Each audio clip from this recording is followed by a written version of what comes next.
Recent years have seen alarming rises of wildfires across the world, and Canada is no exception.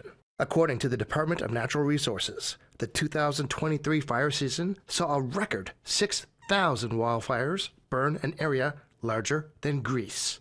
That's double the previous record set in 1989. So the feds are expanding their, quote, fighting and managing wildfire in a changing climate program. The program will train firefighters, including youth firefighters, and provide community wildfire protection. That translates into 1,000 more people with the skills to help combat fires. Jonathan Wilkinson is Ottawa's Minister of Energy and Natural Resources. Those projects that are really about protecting Indigenous communities will be prioritized, and certainly those that actually look to incorporate Indigenous knowledge into the practices of training for the purpose of fighting fires will also be prioritized.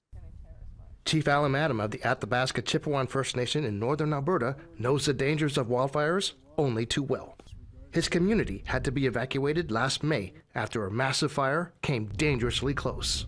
He's all for expanded training, but says more has to be done to stop fires from growing out of control in the first place. When a wildfire starts to go, it creates its own temperature, it creates its own wind, and it determines where it's going to go on its own. And the only way to suppress that is to get that when the fire initially starts within the first 45 minutes. Chief Adam says, had the wind shifted, their community may have been lost.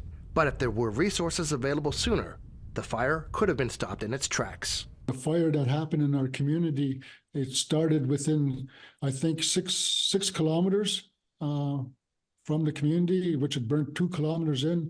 But within that 6 kilometers, if they had a fire suppression crew with a helicopter and everything and stuff like that on the ground, you would have men on the ground fighting that fire within 20 minutes. And it would never have escalated to the size that it did. Wilkinson agrees with Chief Adam. I think he's right. Prevention is extremely important. And that, that is goes to how we are managing the forests, how we are managing the debris that exists on the floor in the forests. It goes to how we actually forecast lightning and those kinds of things. So yes, we are doing some things, and I think we're going to need to do more. Applications will be accepted until February 1st. Chris Stewart, APTN National News, Edmonton.